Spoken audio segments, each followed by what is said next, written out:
우파 뉴스 시작하도록 하겠습니다. 오늘 이 뉴스를 보고 우리 이제 강경 우파 쪽에서는 많은 감정을 느꼈을 거예요. 탄식이 나오고 허탈감도 나오고 무기력감도 느낄 것이고 또 우려도 되고 다양한 생각이 들었겠죠. 역사의 한 장면이네요. 김종인 무릎을 꿇었다. 아하.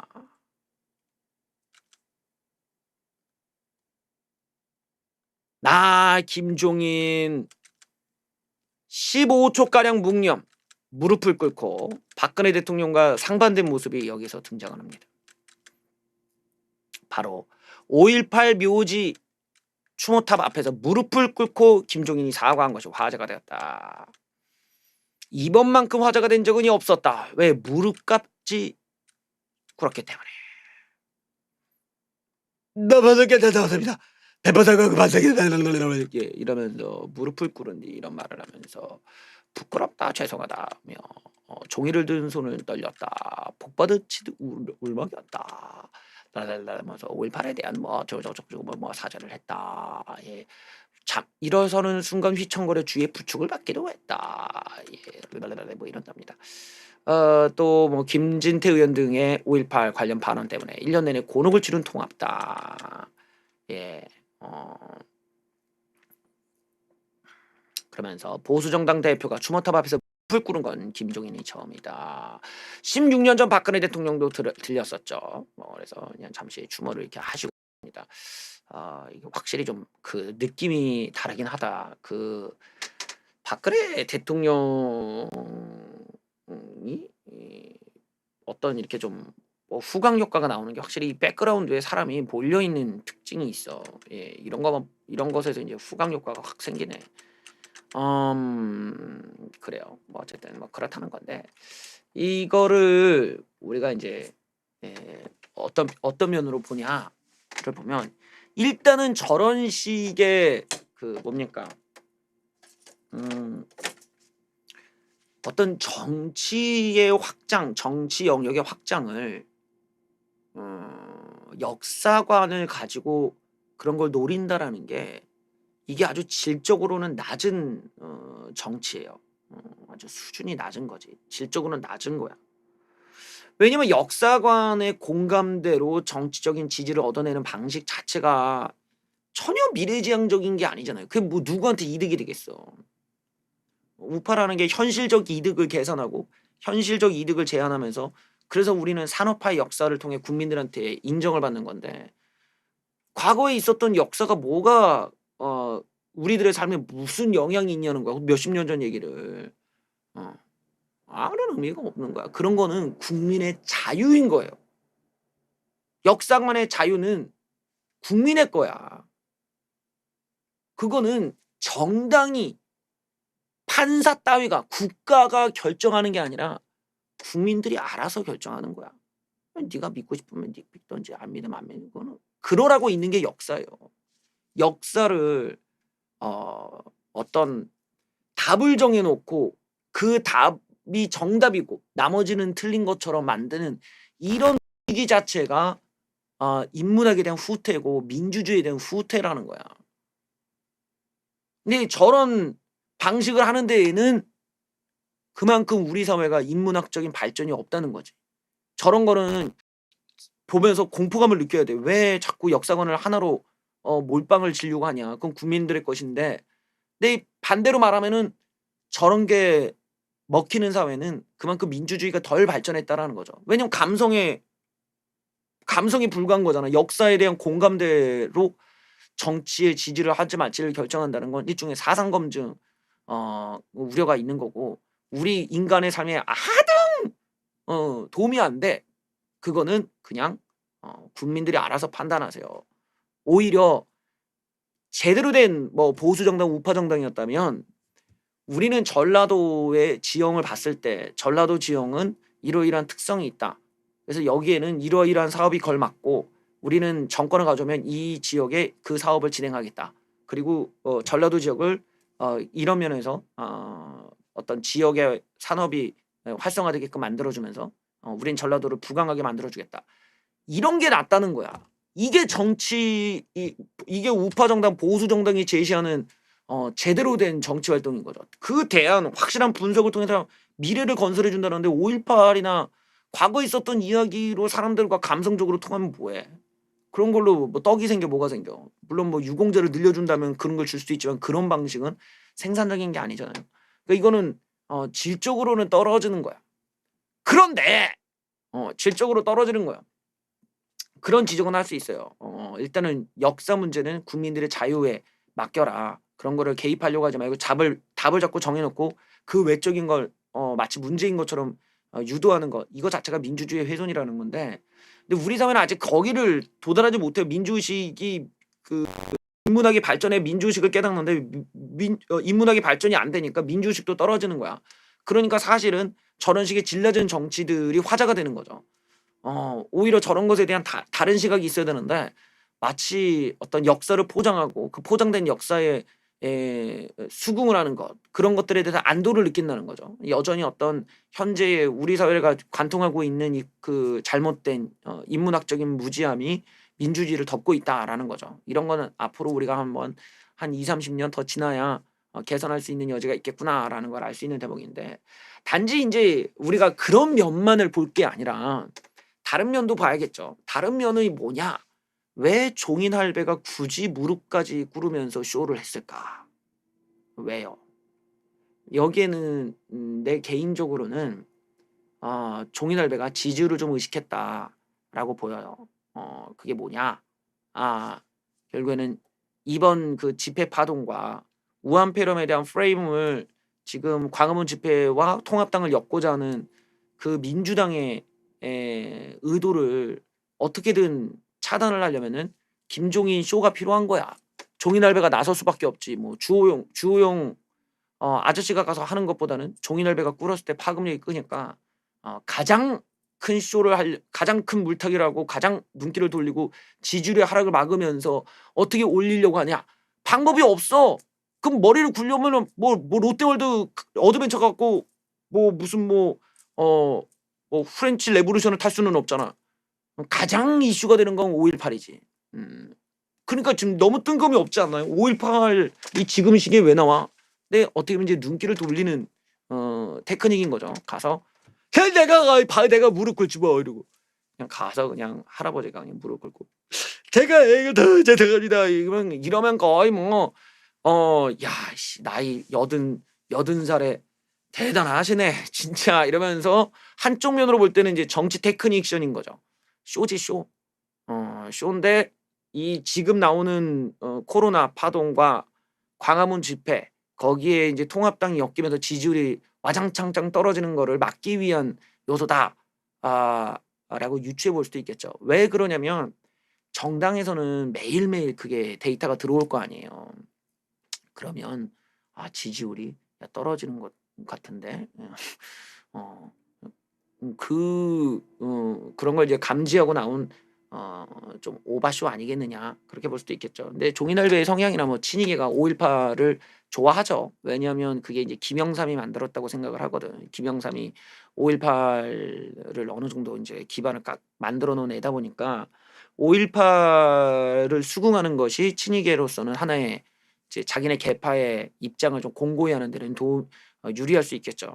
대체적으로 이제 5.18이라는 거는 전라도라고 하는 어떤 지역의 그 특성이 있잖아요. 그쪽 지역 자체가 교육이 그렇게 발전이 잘 안 된 지역이란 말이야. 어떤 정교조도 많고 또 워낙 이제 낙후되어 있는 구조가 있기 때문에 전라도의 그 특유의 그 문화들 어떤 이런 그 고립 문화들이 교육의 발전을 저해하고 그러다 보니까 좀 더 넓은 어떤 인문학적인 소양이나 소통을 만들기에는 좀 어려운 면이 있죠. 근데 그거를 오히려 정치인들 입장에서는 역이용하기 쉽다고 보는 거예요. 그냥 감성적인 쇼나 와서 추모 한번 하면 사람들이 10번 욕할 거 5번 욕한다 이거지. 어차피 욕은 먹는 거지만. 그리고 이런 그 그림 자체가 외부에서 볼 때는 기존의 통합당과 다르다라는 느낌을 준다는 거고, 또 뉴스를 깔면서 어쨌든 집회 코로나 뉴스를 덮었다. 그걸 덜 나오게 만들었다. 이런 점에서 굉장히 성공적인 정치 쇼였다고 할 수 있겠죠. 물론 종이날배가 뭐 진심을 담아서 한 것일 수 있지만 일단 이 시기에 이렇게 했다는 데는 어차피 할 쇼라면 타이밍 좋게 이 카드를 꺼냈다. 라고 볼 수도 있겠죠. 5.18에 대해서는 제가 이제 역사를 전공한 입장에서 말씀을 드리고 싶은 거는 5.18을 사실 뭐라고 할까요? 나와 있는 팩트만으로도 얼마든지 5.18 재단을 곤란하게 만들 수가 있어. 그리고 우리 사회에 충분히 공론화시킬 수 있는 어떤 내용들이 많이 있거든요. 근데 문제는 지금의 어떤 강경 우파들, 그러니까 5.18 문제에 있어서 정확하게 이걸 어떻게 접근해야 될지에 대한 방법론이 제대로 제시가 안 된 거예요. 여기서 이제 지만원 박사님이 이제 한계에 도달한 거죠. 그러니까 그게 안 되니까 결국에는 뭐 노숙자 담요라고 하는 정체불명의 사람이 제시한 광수에 대한 이야기가 나왔고, 이게 지만원 박사님의 활동을 완전히 붕괴시켜 버리는 원인이 된 거죠. 오히려 우리가 좀 집중해야 될 거는 그런 식의 좀 맥락과잉의 이야기보다는 나와 있는 데이터에 집중하면 돼요. 예를 들면은 광주의 시위자들이 실제로 총을 난사를 해서 일반 시민들이 사망을 했다라는 맥락이야. 이게 굉장히 중요한 거. 이건 과학적인 데이터로 나와 있고, 이건 심지어 전라도 광주 5.18 재단에서도 인정한 사실이란 말이에요. 인정한 거야. 광주 걔네들도 인정을 했어. 그리고 그 사이버 추모 사이트에도 써 있어. 칼빈 총 사망자들이 원래 써 있었어요. 근데 그거를 일베나 이런 데서 이제 공론화가 되니까 얘네들이 그걸 삭제했단 말이야. 그러니까 이 과정만 보더라도 얘네들이 어떤 진실을 은폐했다라는 팩트는 존재하잖아요. 그러니까 이런 쪽을 물고 늘어져야 돼. 왜 그걸 삭제했느냐? 이걸 다시 살려라. 칼빈 사망 사유를 왜 지웠느냐? 이것만 물어뜯었어도 상당히 여러 면을 우리가 얘기해 볼 수가 있었겠죠. 그러니까 그런 걸 다 놓친 거지. 이제 뭐 엉뚱한 광수 논란이라든지 5.18에 대한 갑자기 퍼포먼스가 갑자기 벌어진다든지 이러면서 이제 뭐야, 뭐 중요한 토론은 없어지고 그냥 엉뚱한 게 나왔어 이렇게 돼버리는데, 유공자 명단 같은 경우도 우리가 공개하면 좋은데, 그런 거는 정권을 갖고 오면 그냥 끝나는 거잖아요. 정권을 갖고 와도 될 문제인데 그거를 문재인 정부에서 그걸 요구한다고 들어줄 리는 사실 없잖아. 우리가 이제 그런 부분들을 너무 격하게 하기보다는 그냥 차근차근 역사적 사실을 기반으로 해서 그 내용만 전달하면 뭐 반박을 할 게 없어. 저쪽에서는 진실이 그만큼 무서운 건데, 가장 무서운 진실은 여기 있다는 거야. 왜 5.18 재단이 그 내용을 삭제를 했는가? 왜 삭제했느냐야. 이게 중요한 거죠. 민주화라고 얘기를 하면서 자신들이 무언가를 지우고 은폐했다라는 내용들, 이런 것들이 우리가 좀 더 집중해서 볼 필요가 있는 대목인 거죠. 5.18이 민주화냐, 폭동이냐, 아니면은 김대중 석방운동이냐, 그런 해석은 각자가 품고 있으면 돼요. 각자가 품고 있는 몫인 거고 답을 정해 놓을 필요는 없어. 하지만 우리가 이제 어느 정도 방어 논리를 알려드리면, 좌파들은 그런 주장을 해요. 판사가 민주화로 판결을 했다. 그럴 때는 판사는 역사를 판결할 권한이 없다. 이런 점이 중요하겠죠. 판사에게 우리가 그런 권한을 줘본 적도 없고, 판사는 법전에 근거해서 그걸 판결하지 않는다, 못한다. 법전엔 그런 내용이 없고, 또 동시에 그러면 판사가 판결하지 않은 역사는 다 거짓말이냐? 얼마든지 이렇게 논리적으로 반박이 되겠죠. 그러니까 우리가 역사관의 자유는 국민이 누리는 것, 국민이 마음껏 누릴 수 있는 게, 그게 민주주의라는 것이 중요해요. 그래서 너희가 민주화로 믿고 싶으면 그렇게 믿어라. 근데 믿지 않는 사람들한테 너희들이 비난을 한다는 것 자체가 너희 민주의식이 부족하다는 거다라는 역공이 가능하다는 거죠. 이런 점에서 우리가 조금 5.18의 문제를 그 정도 거리에서 좀 볼 필요가 있고, 우리가 이제 좀 정권을 가져왔을 때, 그때 이제 본격적으로 유공자 문제, 혜택 문제, 공개 문제, 또 실제로 그런 문제가 되는 사람이 있냐 없냐에 대해서 그때 가서 공론화해도 늦지는 않을 거라고 봐요. 지금은 좌파 정부에서는 그럴 가능성이 더더욱 없고, 오히려 얘네들이 더 그걸 꾸며버릴 가능성이 있기 때문에 오히려 팩트 위주의 역사적 반론에 더 집중하는 게 좋겠죠. 근데 내 개인적으로 광수는 조금 요즘 시대엔 좀 걸맞지가 않은 시도였다. 특히나 그런 광수 같은 걸 접근하려면 공개적인 권위자가 나와야 되는데, 누군지도 모르는 네티즌이 만들어낸 그런 프레임 같은 경우는 굉장히 위험할 수 있어요. 어떤 조작이 있기 때문에. 저는 그런 점에서는 광수 쪽보다는 이 그 칼빈 사망자에 좀 집중하시는 게 더 낫지 않겠냐라고 생각을 해봅니다. 그다음 뉴스는 조국이 이 우파 유튜버를 고소했다고 합니다. 요즘 우파 유튜버들의 순환 시대가 진행 중이에요. 앞으로도 고소 고발이 계속 이어질 것 같은데 걱정입니다. 이건 이후에 또 어떻게 파급이 될지. 조국 가로세로 연구소를 허위사실 유포로 손해배상 3억 원을 제기했다고 하네요. 게다가 방송 삭제도 요청했다고 합니다. 이게 지금 중요해요. 방송 삭제. 5.18 같은 경우도 방송 삭제한다면 뭐가 있었습니까? 채널이 날라갔어요. 예. 이 조국이 지금 의도하는 게 뭔지를 우리가 유심히 볼 필요가 있습니다. 조국이 자신들의 자녀와 가족에 대한 허위사실을 유포했다며 유튜브 채널 가로세로 연구소 출연자를 상대로 3억 원 상당의 손해배상 소송을 냈다. 자신의 딸이 고가의 외제차를 탄다고 방송했던 것과 관련해 사실과 다르다. 명예훼손과 인격침해를 당했다면서 삭제를 요구했다. 그러면서 뭐 여기 보면 뭐 강용석, 김세희, 김용호 씨를 상대로 위시로 3억 원 제기, 조 장관 그의 자녀 둘 해갖고 수많은 유튜브 방송을 내보내며 조국뿐만 아니라 자녀들에 대해서도 모욕적인 표현들, 이미지를 사용해 명백한 허위사실을 유포했다. 뭐 이러면서 뭐 그런 얘기를 했는데 또 뭐 자녀들은 공적 지위 공인이 아닌데 뭐 낙인을 찍혔고 뭐 포르쉐를 탔네 뭐 어쩌네 뭐 얘기했다 하면서 여기서 보면은 강 변호사 등이 언급한 조국이 사모펀드에 중국 공산당 자금이 들어왔다. 조국이 특정 여배우를 밀어줬다 등의 내용. 그다음에 딸이 포르쉐를 타고 다닌다. 아들이 학교 폭력에 연루되었다는 사실. 그러면서 뭐 여기 보면은 뭐 포르쉐 차량을 공개하면서 가로세로 연구소에서 조국 장관 딸이 빨간 외제차를 타고 다닌다고 주장을 했다.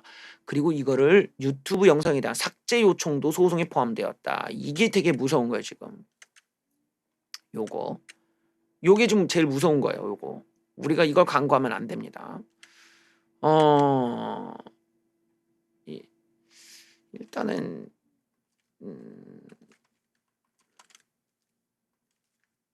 제가 앞서서 그 지만원 선생님 채널이 날라갔을 때는 그 전에 다른 유튜버 같은 경우는 이제 폭력 사건과 연루가 됐기 때문에 삭제가 되는 것에 대해서는 뭐 어떻게 할 말이 없어. 그런 건 미연에 막았어야 되는데 근데 지만원 선생님의 채널이 날라간 거는 좀 얘기가 달라요. 이거는 좀 우파 진영에서 목소리를 모아서 항의를 했다면 유튜버가 채널을 살려줬을 가능성이 난 있다고 봤거든.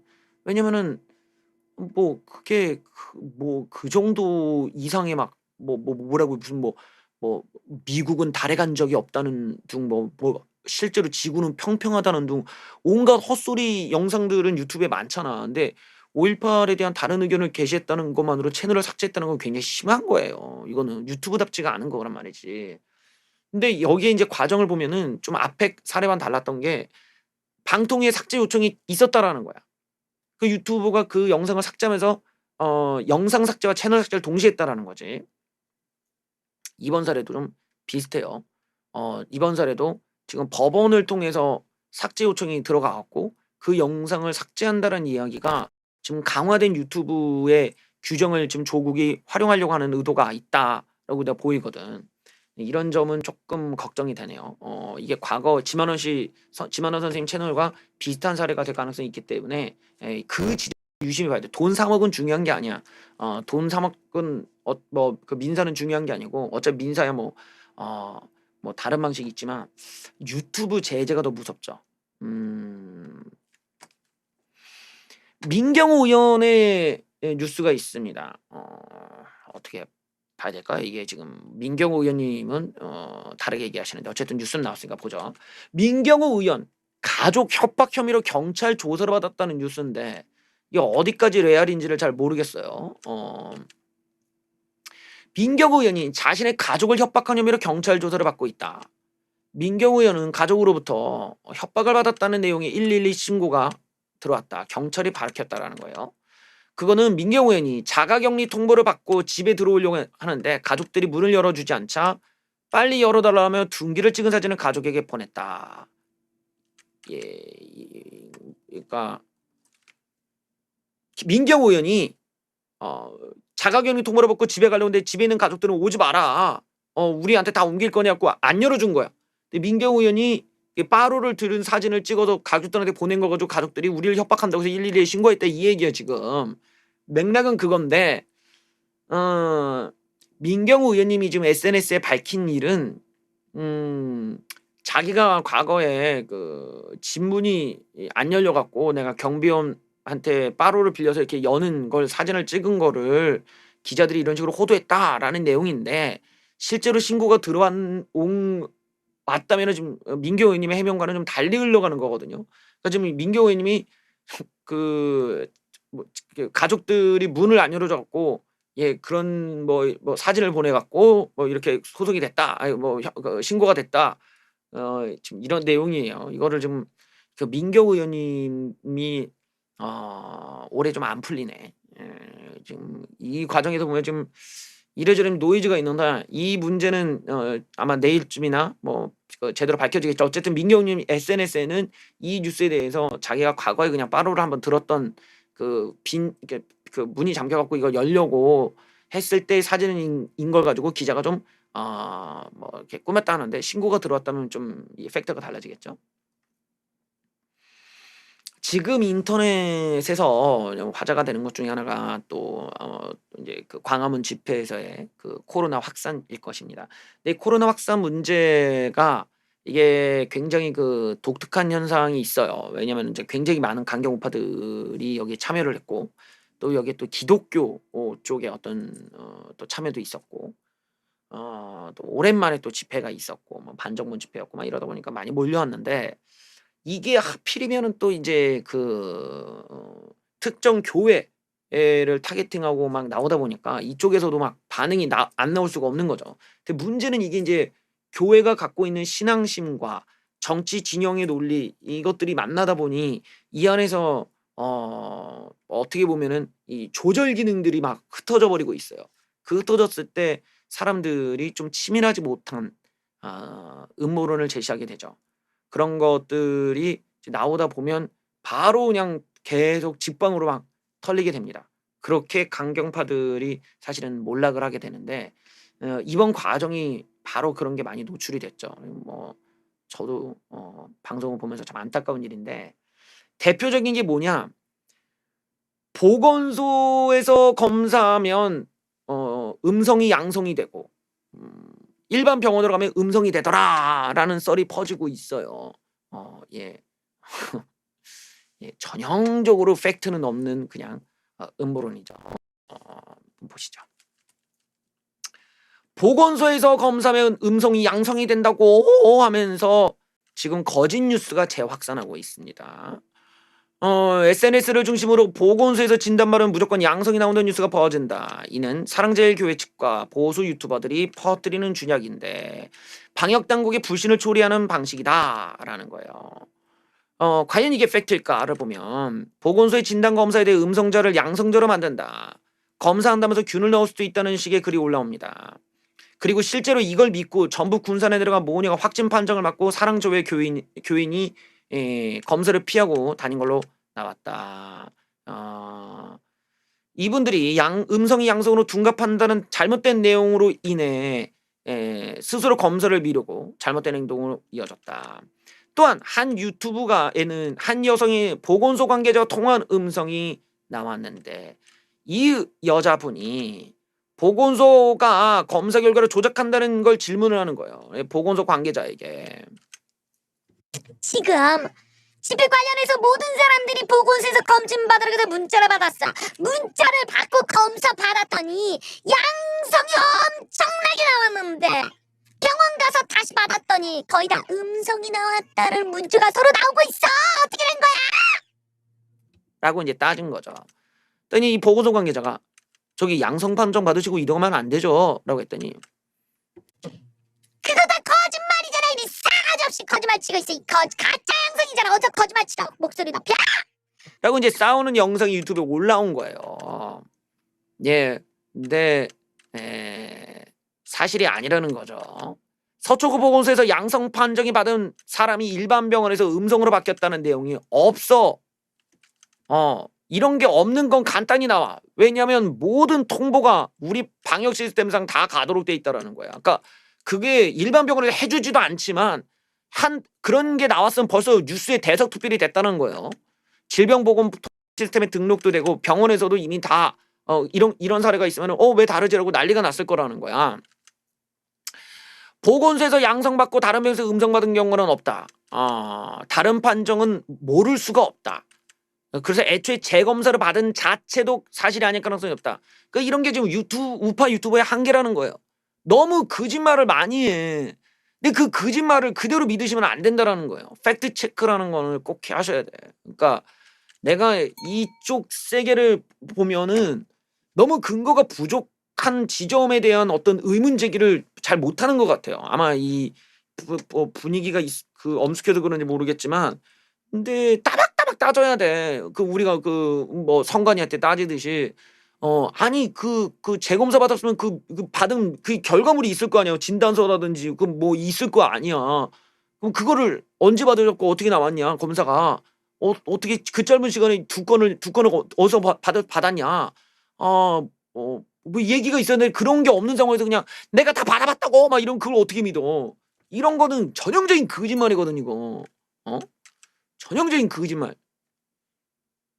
그 바로 이렇게 양성 나오면 바로 그냥 격리가 되기 때문에 그 격리까지 걸리는 2시간 안에 다른 병원 가갖고 검사 받는 것 자체도 불가능한 거예요. 물리적인 불가능이라는 거야. 게다가 명령 지시도 안 된다. 600개의 선별 진료소는 민간 의료기관이기 때문에 정부가 오더도 안 된다는 거예요. 이런 거는 너무 허무맹랑해. 이런 거 허무맹랑하고 물리적으로 불가능한 얘기를 이거를 너무 맥락도 없이 얘기하잖아. 계속 보겠습니다. 자, 다른 병원에 그 보건소에서 양성 받고 다른 병원 갔더니 음성 받았다.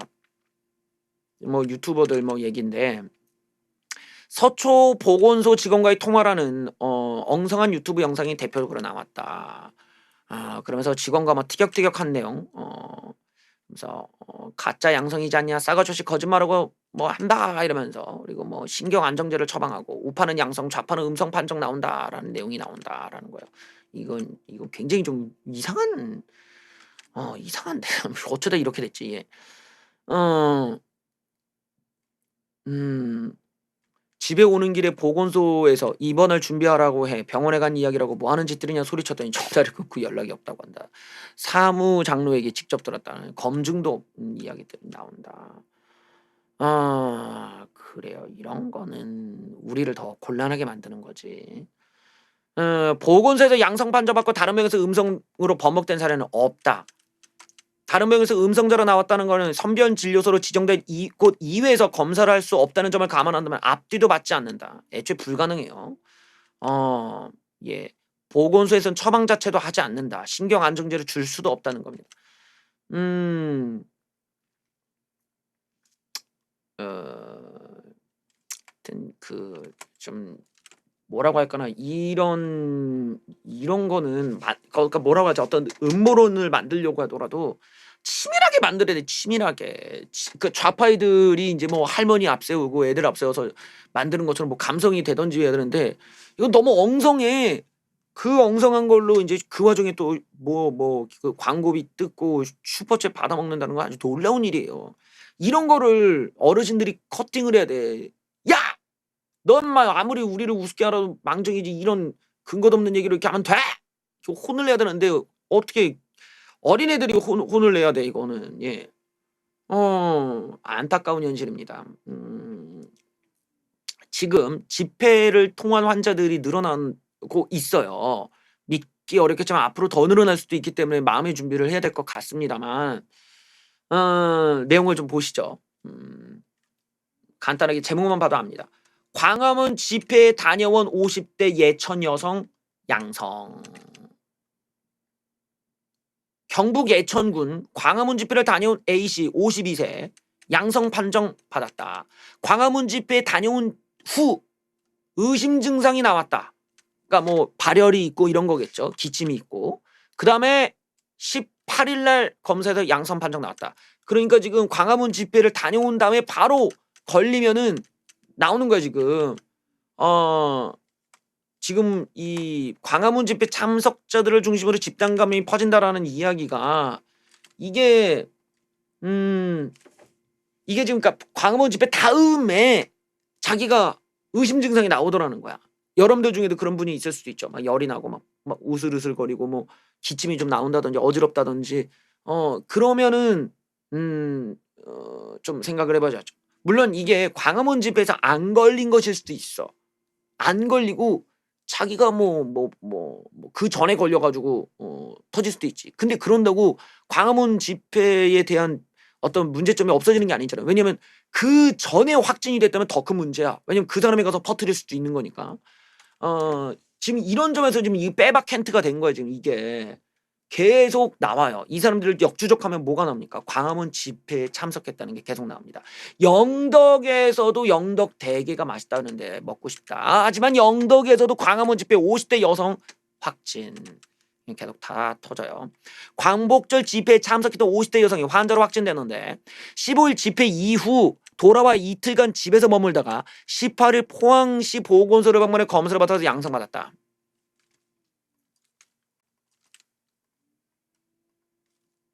또 있어. 광화문 집회 참석한 60 부천의 주민 확진. 부천 중동 주민 60대 여성이 확진 판정받았다. 이분은 15일 광화문 그 집회에 참석했던 건데 이분은 참석을 하고 나서 자택으로 안 가고 인천 서구 교회에서 숙식하고 지내다가 김포에서 검사받고 양성 나왔다. A씨는 특별한 이유 없이 부천으로 안 가고 김포에서 검체 검사를 받았는데 그러니까 지금 이게 교회와 밀접한 관계가 있다는 거예요. 집회를 갔는데 이분이 집에 안 가고 교회에 가서 숙식을 했다는 거예요. 그럼 그 교회도 좀 문제가 될 수 있지? 여기서 또 제가 어저께 언급한 사례가 또 나옵니다. 여러분들의 자녀, 그러니까 어떤 집회에 참여했어.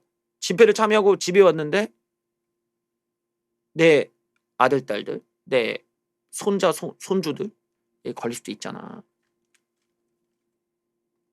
강남의 어린 형제가 확진입니다.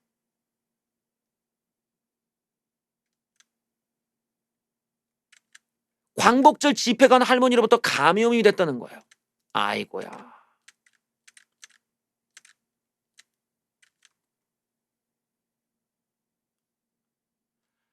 강남구의 할머니가 광화문 집회에 참석한 이후 우한폐렴에 확진돼 이어 초등학생과 어린이집에 달린 손주 2명이 연달아 감염돼 버렸어.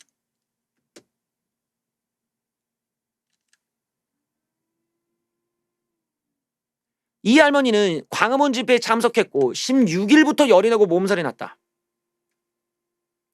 집회 이후에 열이 났다. 그 다음에 18일 확진 판정 받고 손주들도 검사 받았고 19일 양성 판정 나왔다. 그러니까 지금 연달아 지금 나오는 거예요. 다행히 방학 기간이라 교내 접촉자가 없었는데 8살짜리 7살짜리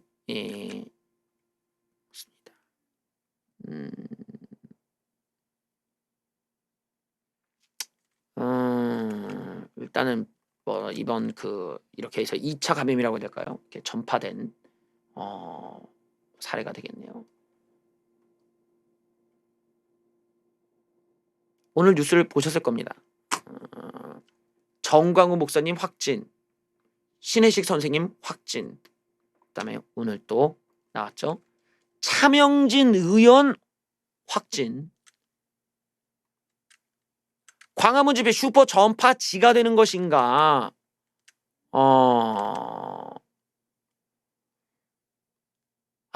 이 확산의 새 클러스터로 8.15 광화문 집회가 떠오르고 있다. 지난 18일 첫 확진자가 나온 이후 19일 정오 기준으로 추가 확진자가 확인되면 이 집회를 왔다 가서 걸렸다는 의심되는 사람이 10명으로 늘어났다는 얘기예요. 광화문 집회 관련 확진자 절반은 수도권에서 나오고 경북과 부산에서도 나왔다. 정광훈 목사님 확진, 세월호 차명진 의원도 확진. 음.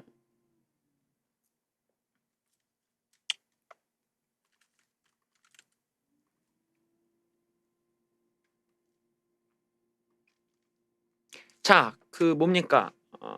또 하나의 문제는 제일사랑 교회의 그 교인들의 문제예요. 그 교인들이 그냥 협조하면 돼. 확진 나왔으면 나왔어요. 뭐 자가격리할게요. 이러면 되는데 이거를 자꾸 뭐 도망을 간다든지 막 이런 사례는 위험하단 말이죠. 그 과정에서 이 무고한 사람들에게 병을 옮길 수가 있기 때문에. 근데 왜 이런 어떤 이타성이 왜 결여가 됐는지는 잘 모르겠어요. 근데 이걸 뭐 어떻게 이 현상을 어떻게 봐야 될지 모르겠어. 근데 유독 사랑제일교회 교인들만이 지금 이런 특성을 보인다라는 거야. 그냥 뛰쳐나가고 막 이런다는 거지. 근데 그 이유가 놀랍습니다. 파주병원에 확진자가 탈출한 이유가 김칫국에 독약이 있었기 때문이라는데, 사랑제일교회 예배 참석한 이후 확진 판정을 받은 환자가 50대 남성 A씨가 검거됐는데 도주 이유가 김칫국에 들어있는 독약 때문이라고 주장했다. 음,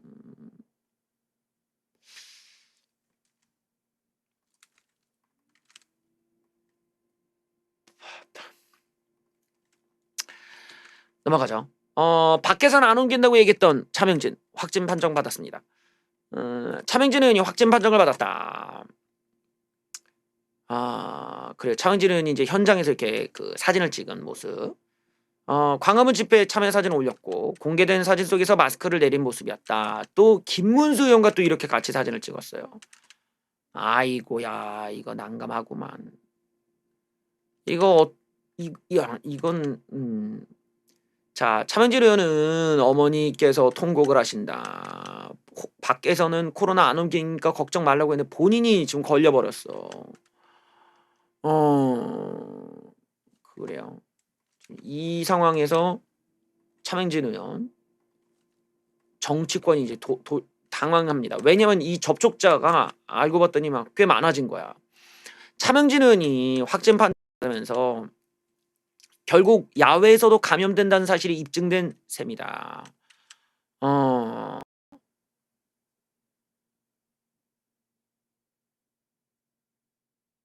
미래통합당은 당황한 기력이 기색이 역력했는데, 왜냐면 차명진 의원을 당 인사들이 접촉했을 가능성도 있고 실제로 김문수 경기지사가 그날 국회의원회관을 방문했던 소문도 돌고 있기 때문에 요거 그래요.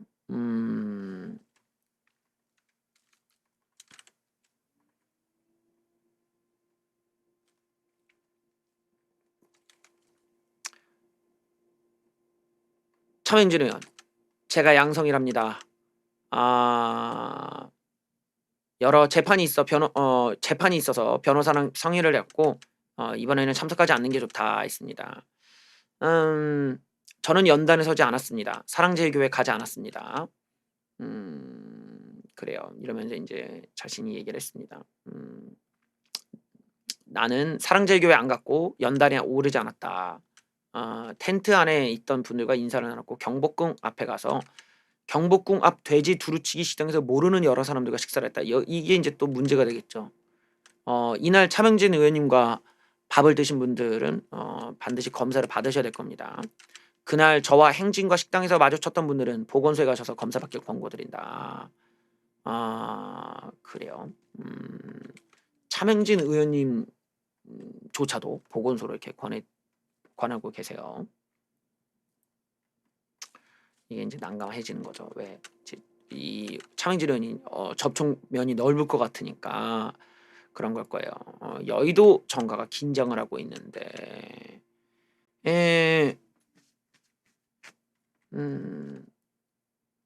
미래통합당 관계자들과 접촉했을 가능성을 배제할 수 없기 때문에 통합당 내선 당혹스러운 분위기가 있고, 김문수 지사도 여기를 방문했다라는 얘기 있고, 김종인 대책위원장 참석 인원을 최소화하고 광주에 갔다라는 내용. 예. 차 의원은 당에서 호적을 판 인사라면서 손절을 하고 있는데, 음.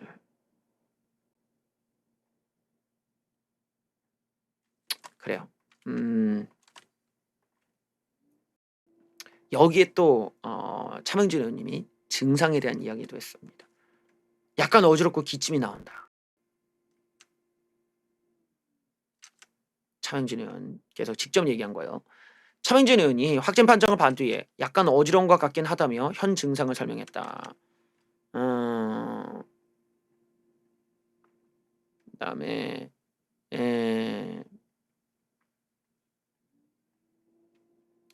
방금 온도를 재니까 그러니까 저한테 병원 가서 다시 검사 받으시라는 분들이 계신데 죄송하지만 저는 우리나라 질병본부를 믿는다 하면서 방금 온도를 재어보니 36.9도에 어젯밤에 1시간에 2-3회 정도의 사소한 기침이 있었다. 약간 어지러운 것 같긴 하다. 확진이라 들어서 그런지 모르겠다 라면서 얘기가 있었습니다. 또 조심해야겠죠. 지금 이게 다 이제 부정적인 뉴스가 터지잖아요. 앞에 이제 민경호 의원님 뉴스, 그 다음에 지금 그 차명진 의원 뉴스, 그 다음에 또 이분 뉴스까지 연달아 도미노처럼 다당탕탕탕 그냥 터져요 지금. 나 의원 3번 했다라면서 경찰과 실랑이를 벌인 김문수. 그래요. 내가 김문수인데 왜 가자고 그러냐고. 사람을 뭘로 보고 말이야. 내가 국회의원 3번 했다. 김문수 전 경기도 도지사와 경찰서의 실랑이가 벌어졌다. 김문수 일행은 김문수 TV 녹화 마치고 집에 가려고 지하철을 기다렸는데 경찰이 다가와서 사랑제일교회 예배에 참석했던 A씨가 감염증 검진을 받지 않고 돌아다녀서 이분을 이제 데려가야 되는 거. 강제 연행을 하려고 했는데 이분이 김문수 지사랑 같이 있었던 거예요. 그러니까 경찰이 같이 있으니까 이왕 검진을 같이 받으시죠. 하다 보니까 그 사이에서 이제 언성이 높아졌다면서 김 지사 어디로 와가지고 말이야. 나보고 왜 가자고 해. 사람을 뭘로 보고 말이야. 강제로 가자는 게 아니다. 해주시면 감사하다는 거다. 알겠다. 죄송하다. 저희가 도움을 요청했는데 거부하면 어쩔 수 없다. 거부가 아니지. 나를 왜 가자고 하냐니까. 이유가 뭐냐 이거야. 일행이 지금 검사를 받으셔야 되는데 같이 있으셔서요. 신분증 내놔. 나는 김문수다. 저는 서울 영등포 경찰서다. 영등포 경찰서가 왜 가자고 했는지 이유를 대라. 내가 김문수다. 제 말씀 들어보세요. 할머니는 확진자인지 아닌지 모르지만 자가격리를 위반하셔서 강제 연행 대상이에요. 내 할머니와 2분이 같이 계시니까 2분 건강 같이 갈 의향이 있으며 라고 했다가 언제부터 대한민국 경찰이 남의 건강을 신경 쓰나 티격태격하면서 내가 국회의원 3번 해서 이 말이 나왔는데 이게 이제 이거 참 과거에도 그 소방서에 이제 전화를 하셔가지고 머리가 아프다 내가 그 소방서에 전화해가지고 그 논란이 됐잖아요. 그때도 쉴드가 안 돼. 그때도 막 그 한창 우파가 잘 나갈 때였는데 그런 부분들이 막 머리가 아프다고 막 이런 거 들으면 왜 저러시지 막 이러고 그냥 저럴 때는 알았어 그냥 우리가 따로 받을게요 이러고 보내면 되는데 굳이 이제 마찰을 벌인다는 것 자체가 이미 어떤 절제력을 잃은 거란 말이에요. 경찰이 뭔 죄가 있겠어. 수갑을 채운 것도 아니고 막 물리적으로 가져고 끌어당긴 것도 아닌데 저러면 인제 에바세바가 되는 거지. 이러면서 다시 옛날 뭐라고 해. 막장 통합당의 이미지가 떠오르면서 막 이렇게 다 되는 거야 막. "아이고 머리 아프다." 이러고 쓰러지면서. 야 저거 뉴스 좀 덮으면 안 될까요? 저거 어떻게 뭐라고 할까? 저런 게 인제 송영길이 떡밥을 다 올려놨는데 이게 다 덮이는 거지 이제 좀 좀 보면서 국회의원 3번 같은 이야기는 할 필요가 없죠. 그리고 지금 본인께서 이제 정당 대표인지를 모르겠지만 모르겠어. 저런 걸로 뭐 신분증과 자기 자신이 국회의원이라고 하는 이 권위 의식을 드러냈다라는 거는 이거는 너무 시대착오적이죠. 저런 거는 일반적으로는 조금 뭐라고 할까는 권력을 줘서는 안 되겠다는 생각을 하게 된단 말이에요. 너무 권위 의식이 많기 때문이지. 오히려 저런 좀 뭐라고 하죠? 좀 겸손하게 갔어야 돼. 그러시냐? 우리가 따로 그러면은 받도록 하겠다. 지금은 가겠다. 마스크를 하니까 기다려달라 이래야 되는데 국회의원 3번 했어요. 나오는 저거는 누가 보더라도 이 시기에 저런 발언이 좀 너무 권위적이다. 이제 냉정히 말하면 그냥 꼰대 같은 거지. 전형적인 꼰대 의식이죠. 저런 게 이제 우파 이미지를 갉아먹는다는 거야 전형적으로. 우파 이미지가 저러면 안 되죠. 우파 이미지 좀 더 좀 세련되고 깔끔하고 좀 꼰대 같지 않고 좀 젊고 겸손하고 예의 바르고 뭐 이런 이미지여야 되는데 우파에서 나이만 좀 먹었다면은 뭐 약간 감투만 썼다면 완전히 꼰대가 되고 완전히 막 완장을 차갖고 여기저기 막 이렇게 생색을 내면 되겠어. 진짜 실제 국회의원이라고 할지라도 겸손해야 되는데 이건 안 돼요. 예를 들어서 우리가 그런 사례가 있어. 국회의원이 신호 위반을 했다 이거야. 신호 위반을 했어. 경찰이 교통경찰이 그걸 잡았어. 국회의원인 거 보고 나 국회의원이야 이랬는데 봐줘야 되냐고. 옛날에는 봐줬지. 야 국회의원 나란 일 하니까 보내드려 이러는데 이제는 뭔 상관이야. 네가 국회의원이라도 내놔. 그 신호 위반하면은 내가 이렇게 되는 게 이제 그 경찰이 더 돋보이고 경찰이 그걸 보내주면 직무유기가 되는 거죠. 그러니까 우리가 그런 부분에서 권위의식은 내려놓고 완장의식 내려놓고 세상을 살 때에는 자신도 평범한 국민의 한 사람으로서의 역할에 충실해야죠. 저런 것들은 상당히 불필요한 장면이에요. 예. 저런 건 하면 안 돼. 예. 저런 데서 국회의원 3번 했어가 4번 했어든 5번 했어든 저런 말이 나와서는 안 된다는 거야. 사고가 전에 나온 게 아니라 알겠습니다. 뭐 경찰분께서 그러시면은 우리가 나중에 한번 볼게요. 이러고 그냥 끝내면 되지. 굳이 여기서 이러면 다른 시민들이 볼 때 뭐라 보겠냐고. 야 잘한다 이래 줄 리가 없지. 이거는 약간 좀 권위의식이고 약간 꼰대의식이지. 또 신혜지 선생님까지 또 뉴스 나왔어. 정말 신혜지 선생님 왜 그런 거야 또. 간호사랑 대판 싸웠다. 예, 신혜식 선생님. 예. 확진 판정을 받은 보수 유튜버 신혜식 대표가 병원 측과 싸웠다는 얘기를 꺼냈습니다. 간호사가 왜 방송했냐면서 따져서 내가 아픈 게 죄냐? 여기가 교도소냐고 나도 따졌다 라면서 난 죄 지은 게 없기 때문에 인간이 누려야 할 권리는 누려야겠다면서 내가 걸리고 싶어서 걸린 것도 아니다. 인터넷도 못하고 아무것도 못하는 그 내가 죄를 지은 것도 아닌데 왜 그러냐. 그래서 의사들에게 묻겠다. 아픈 게 죄라면 니들이 교도관이냐? 간호사들도 교도관이냐? 말이 안 되지 않냐? 예, 인신 구속을 당는 거 니들 국민 동인 사안이 내가 그냥 참는다 이거죠. 그래서 치료 과정에 대한 불편한 기색도 냈다. 내가 치료받는 게 아무것도 없다. 코로나 약도 없고 약을 안 준다. 재검진을 좀 하게 해줘야 되는데 검진도 안 해준다. 잠재적 범죄적 취급하니 정부가 잘못한 거. 예, 왜 특정 집단만 조사하는가? 서울시를 조사해라. 왜 특정 집단만 괴롭히냐? 이런 경우가 어딨냐? 대한민국밖에 없다. 그래서 간호사랑 대판 싸웠다. 지켰으니까 제가 해달라는 거 안 해줄 것 같다. 여러분들과 소통하면 된다. 아프니까 모든 걸 따라내 어쩔 수 없다. 전국 의사분들 당신이 교도관이냐? 이런 게 정말 이건 정말 그 어떻게 이걸 설명해야 되나? 내가 특별히 뭐 유튜버 분들에 대한 것까지는 얘기할 수도 있지만 뉴스가 이렇게 나오면은 얘기를 엑소레 인터뷰는 감사합니다. 예. 첫인상이 중요하다. 김무성은 좀 마음에 안 들었다. 예.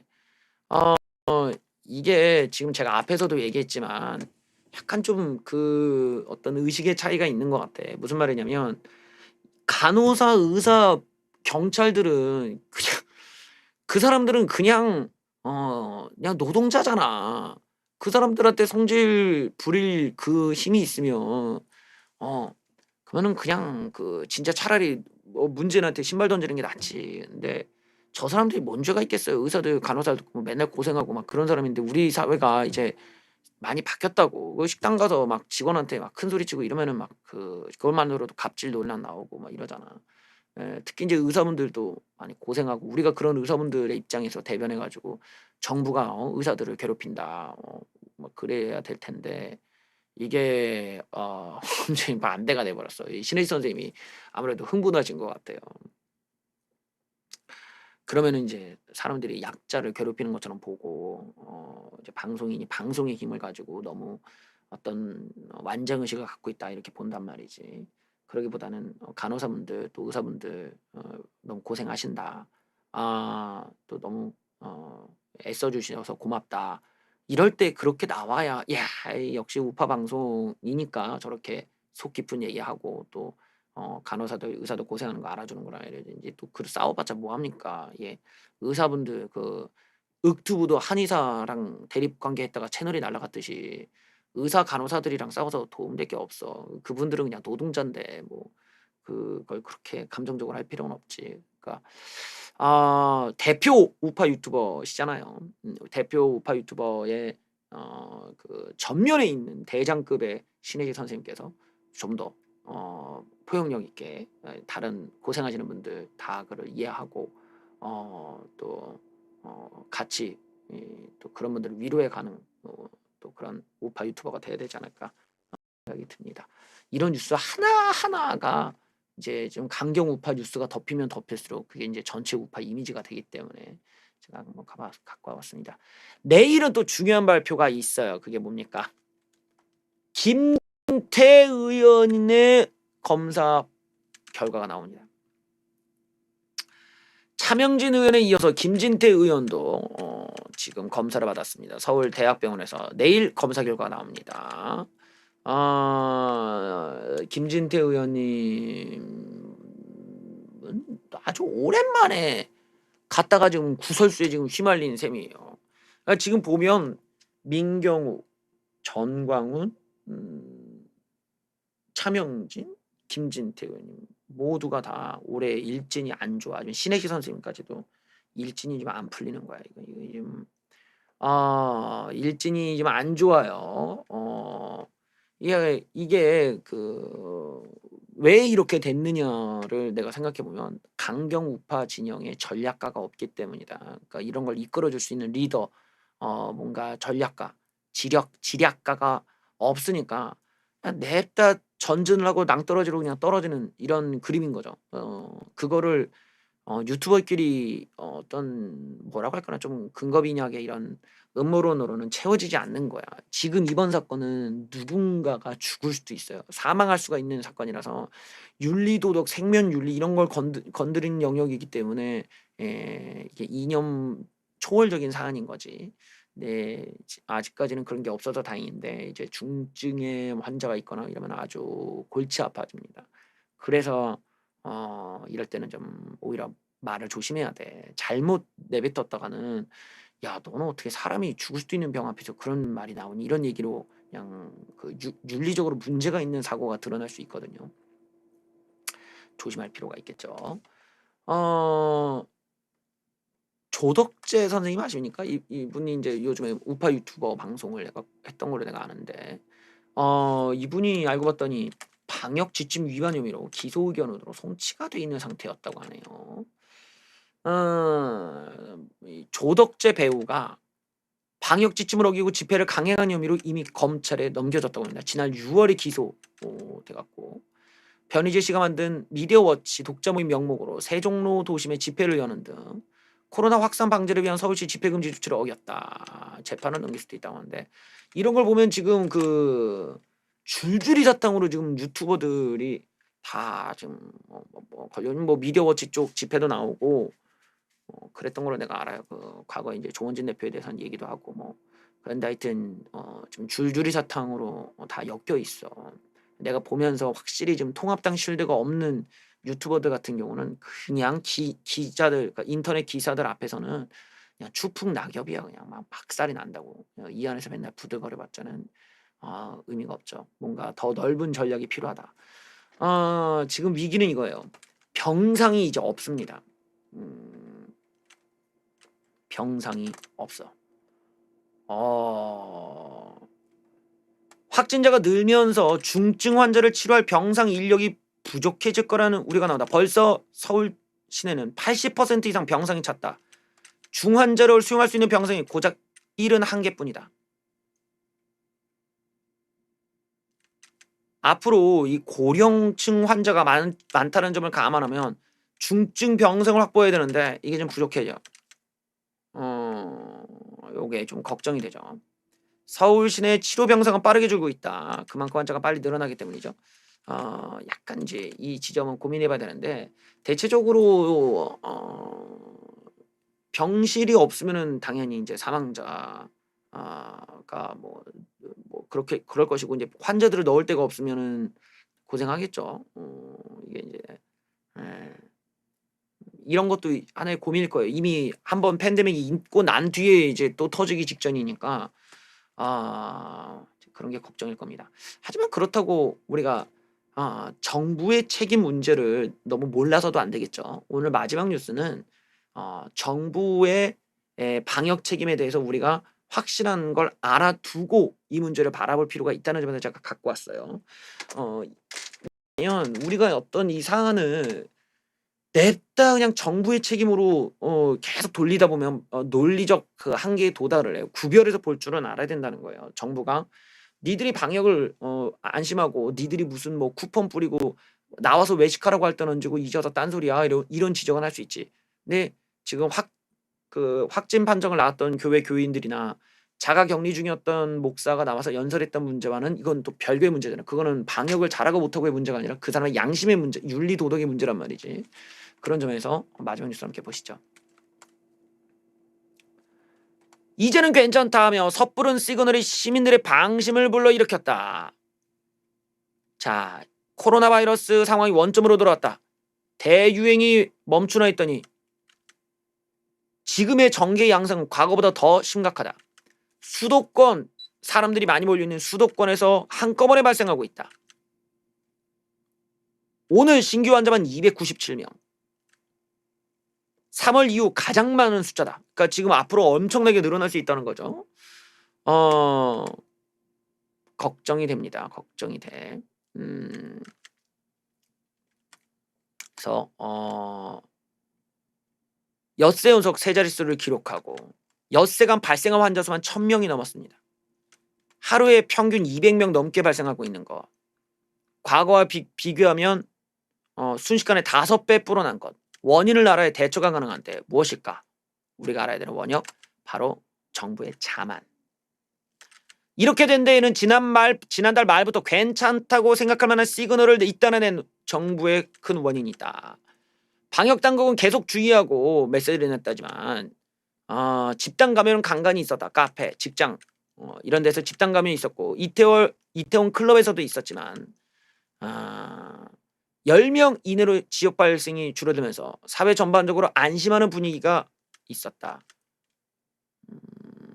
그러다 보니까 K방역이 잘했다는 둥 자부해 왔었는데 여름 휴가철이 다가오고 7개월 넘게 이어진 코로나 사태로 피로감이 쌓인 상태에서 낮아진 수치는 방심을 낳고 말았다. 정부가 주도적으로 외식 할인 이벤트, 숙박 할인 쿠폰을 배포하고 소비를 장려하는 모습을 섣불리게 보이면서 심지어는 임시 공휴일까지 김경수를 위해 만들어 놓으면서 사람들이 밖으로 나오게끔 유인을 한 것이다. 한 번도 코로나가 끊긴 적이 없는데도 정부가 내수 살리겠다고 이래저래 행사까지 진행했다. 수도권을 더욱더 엄격하게 방역 지침을 내렸어야 했는데 그러지 않았다. 확진자 숫자가 줄어들자 방심한 게 아닌가 싶다. 마스크를 벗고 여러 사람들이 보이는 일체 행동들이 집단 감염 사례에서 확인되었다. 교회 방역 실패.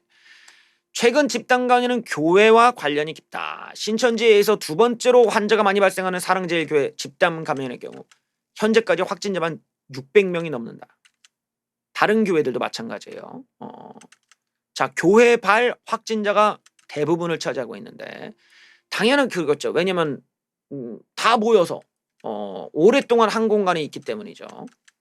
그리고 이 사람들이 또 흩어지니까 N차 전파 가능성이 높아진다. 이분들을 보면 교인들이 예배뿐만 아니라 함께 식사하고 성가대 활동하면서 같이 노래 부르고 하다 보니까 마스크를 쓰지 않고 대화도 하면서 옮아질 가능성이 높은 거죠. 자, 정부는 초기에 원래는 이 소모임을 금지했는데 종교계가 반발하자 그거를 해제했다. 해제하자마자 수도권 교회에서 집단 감염이 시작된 것이다. 소모임을 규제해달라고 매일 메시지를 했지만 규제로 이어지지 못했고 결국 정규 예배 중 찬송을 통해 확진자가 여러 발생했다. 성가대 간의 전파도 있었다. 결국 사랑제일교회, 우리제일교회 확진자가 발생하며 재유행 초기에 진입하는 등 상황이 심각해진 뒤에야 비대면 예배를 하도록 행정명령을 내린 것이다. 종교계를 의식해 조치를 취하지 않았다라는 지적이 나온다. 결국에는 대규모 발생을 방조한 셈. K방역도 국민이 호응하고 참여했을 때 성공하는 것. 한 발 늦은 대처.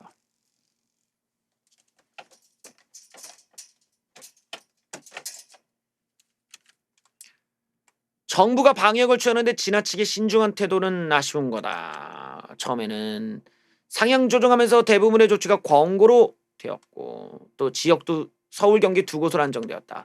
헌팅, 포차, 감성 주정, 노래방 등등등등 고위험 시설은 영업을 그대로 하게 두었다. 방역 수칙을 반드시 지키도록 했다지만 사회적 거리두기 1단계와 크게 달라진 게 없었다. 2단계 격상을 급박하게 결정하다 보니 사회 전반에 유예 기간을 둔 거라고 설명을 했는데 그 가운데서 확진자가 더 치솟고 말았다. 부랴부랴 2단계 조치 권고 시행을 이틀 만에 회의를 열고 부랴부랴 인천까지 포함해서 올렸다. 이 효과가 나타나려면 최소한 1, 2주가 돼야 된다는 점을 고려하면 애초에 강한 메시지를 내야 됐다. 그러다 보니까 수도권에 이제 3단계까지 고려해야 된다는 의견도 나온다. 이미 전국적으로 이어지는 양상을 보이기 때문에 수도권만 거리두기에서는 부족하다. 수도권은 3단계, 나머지는 2단계.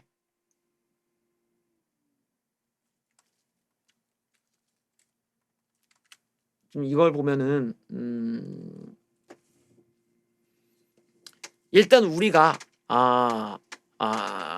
이후에 환자가 늘고 사망하고 한동안은 이 광화문 집회 말 뭐 이런 논란들이 많이 계속 이어지겠지만 환자가 늘면 늘수록 정부도 부담될 수밖에 없죠.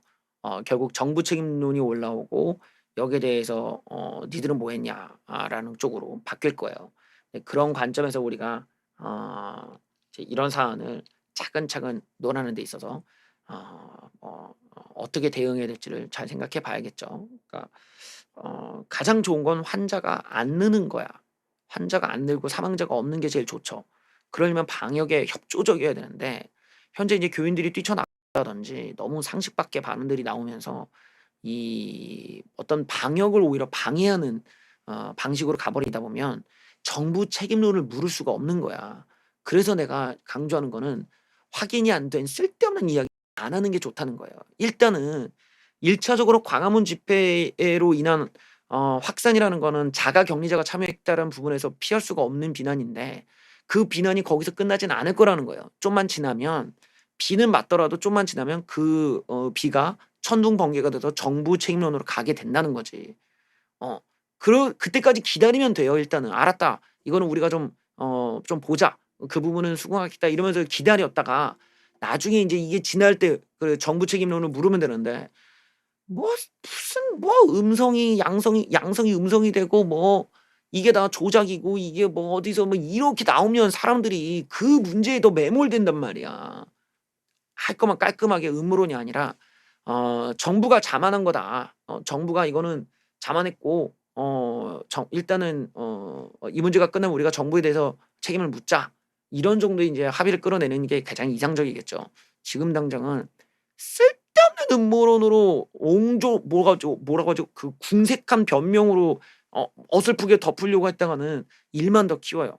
인정할 건 깔끔하게 인정하고 반성하면서 하지만 이 문제의 궁극적인 거는 우리가 그 정광훈 목사나 이 교인들의 참여 문제뿐만 아니라 이 관리 소홀 자만했고 정부가 쿠폰 뿌리고 그렇게 해서 정작 나오라고 했던 이 문제도 확산하는데 일조를 했다. 그러니까 우리가 그 문제도 같이 얘기를 하자. 그래서 그건 시간이 지나면 결국 그 문제로 사람들이 관심을 갖게 된다라는 거죠. 괜히 이 뭐라고 하지? 아규먼트를 벌여갖고 이 질질질 문제를 끌고 갈 필요가 없다는 거야. 사람들은 금방 망각을 하기 때문에 기다리고 지금 분위기는 어쨌든 정부의 책임론을 끌어올릴 수가 있는 때가 왔잖아요. 그러니까 우리가 기다렸다가 타이밍 좋게 빡 니들이 쿠폰 뿌렸잖아 하면서 얘기할 때가 올 거라는 겁니다. 이 내용을 우리가 알아두면 좋겠죠. 뉴스를 마치겠습니다. 봐줘서 감사합니다. 배고프다.